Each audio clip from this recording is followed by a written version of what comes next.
Welcome to the Ryder and Jack's Evening News, broadcasting live from our totally professional, high-tech studio, also known as our garage. That's right. We may not have fancy desks or a news van, but we do have 5 terrifying, ridiculous, and 100% preventable climbing fails to show you tonight. So grab some popcorn, maybe a helmet, and let's dive in. Okay, imagine this. You trust your life to a coach with years of experience. What could go wrong? Well, apparently everything. Just look at this guy. His hands are all wrong, and instead of keeping his climber safe, he's having a casual chat. For the love of gravity, who votes this coach into early retirement? Show of hands in the comments. Speaking of trust, if you're hanging meters above the ground, you really want your belayer to be focused.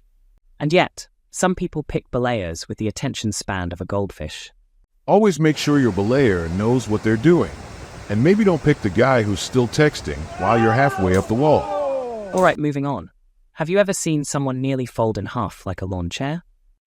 Well, you're about to. This belayer got yanked so hard she almost snapped in two. She was lucky she didn't slam her head into the wall. Let this be a lesson. If your climber weighs twice as much as you, maybe rethink your setup before you end up starring in a fail compilation. All right, here's a case of dumb luck at its finest. You ever see someone take a sketchy fall and somehow land in the only safe spot? Well, this guy did. Right onto the crash pads. For surviving. But maybe next time don't roll the dice with gravity. Yeah? Okay, last but not least, climbing alone. We've said it before, and we'll say it again. Dude, seriously, nature doesn't care if you've watched a bunch of survival shows.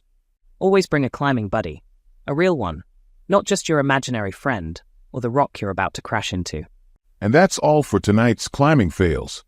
Now go to sleep. Yes, you. We see you doom scrolling. Or at least double check your climbing gear before bed. That way, you don't end up in next week's episode.